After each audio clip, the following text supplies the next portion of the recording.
The first step to unfuck your life is to wake up early. You don't gotta be Mark Wahlberg waking up at 3 AM for morning prayer followed by the ice bath and a half marathon. Just try waking up an hour before you usually would. The early morning is so important to me because it's the only time of day where I'm truly undisturbed. No one's trying to reach me, I don't have to be at work for a few hours, so I can relax and give my undivided attention to whatever I want. And that can be a powerful thing if you use it right. If everyone spent 2 hours every morning dedicated to learning a skill or reading self-improvement books or some other creative outlet, think about how much progress you would have made towards your goals, how much more happy and inspired everyone would be. On the flip side, it's also just a great time to reflect on life, whether that's journaling or through meditation or just sitting around thinking. Where are you now versus where would you like to be? If you're not there yet, how are you going to get there? If you find yourself not knowing the answers to these questions, then you can start designing a plan of action, setting weekly attainable goals that are going to take you ever so closer towards that bigger goal. Mornings can be so valuable. Don't waste them. Step 2 is cutting down on instant gratification. Every time you act on your impulses and do what feels easiest in the moment, you're stealing happiness from your future self. The activity that prioritizes your immediate pleasure over your long-term happiness, aka instant gratification, things like video games, social media, smoking weed, watching porn, often comes at the cost of the truly important stuff that you know you should be doing. When you come home from work or school and despite knowing that you have no money in savings or you're falling behind in class, you decide to play video games. You're sacrificing all of that long-term happiness and fulfillment you know you get from getting better grades or having a side hustle for some cheap dopamine that disappears as soon as you turn the screen on. And at the risk of sounding like the fun police, it wouldn't be such a big problem if people could just delay the reward until after doing some real work. Obviously, I'm never going to condone things like watching porn or smoking weed, but if I know I've worked as hard as I can on writing YouTube scripts or I've just hit a gym sesh, I'll happily throw on a movie or go out with my friends for a couple of drinks at the end of the day, knowing that that is the case. Hard work is hard for a reason, and I know that not seeing immediate results is tough. But if you can stick with it and delay that gratification, your future self will thank you for investing in it. Step 3 is to abandon social media. The reason I hate social media apps is because they are more about appearing happy than genuinely feeling it. A lot of these influencers and beautiful people have terrible mental health, and if you actually knew them, then you'd know they are the worst people to idolize. But they still have enough influence to set the trends and convince us that we should be living our lives in a certain way or wanting certain things. Our desires are in this constant state of flux. They're always changing, and I know this is definitely the case for me. I'd be scrolling through Instagram and I'd convince myself I need to go to this place or I need this new pair of shoes, when 10 seconds ago I didn't even know they existed. Those were not naturally formed authentic desires. Those were someone else's desires that had latched onto mine like a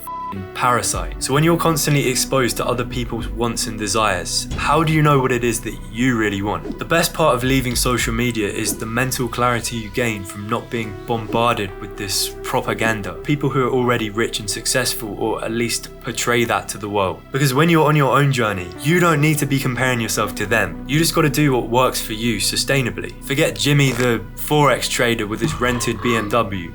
Him. Everyone else. Just focus on the small improvements that you can make and enjoying the process of becoming better. The 4th step is to make exercise enjoyable. If you can get your body right, your mind will follow. And your body knows physical activity is good for you, which is why it gives you mood boosting endorphins to positively reinforce that behavior. It's also one of the best forms of delayed gratification. When I kept coming back to the gym and eventually started putting on muscle, and I know this is going to sound really sad, but it was genuinely one of the first times in my life I felt proud of myself. It made all of the discomfort and not necessarily seeing immediate results absolutely worth it. But the dilemma is, people are now too perfectionist when it comes to fitness. And that's no doubt due to social media and these scumbag fitness influencers who are all sauced up and making things like a great physique seem out of reach to the average person. I often get into this mindset, and you can tell me if you feel the same way, where if I can't do something perfectly, if I can't follow the perfect diet plan, if I can't lift weights 5 days a week, then what's the point in even trying? Which sucks because it's so self-defeating and it takes all of the joy out of something that I should be looking forward to. So the way I've managed to make it fun again is by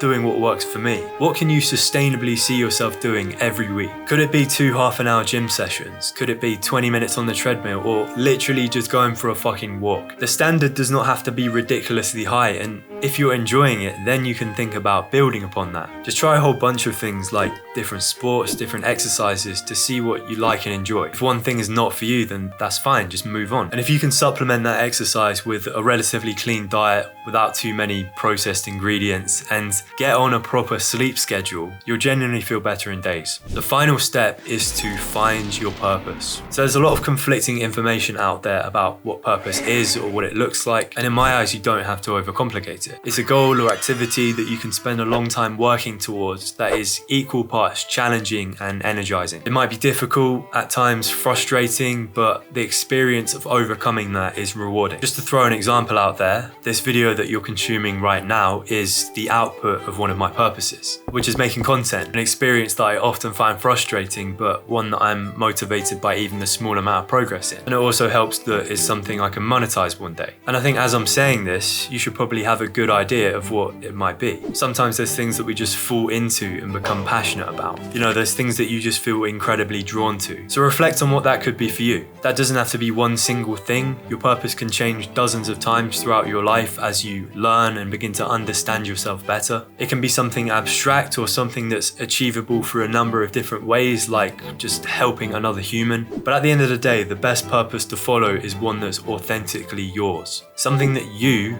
can truly give a f about. Because if you don't choose your purpose, someone else might just choose it for you.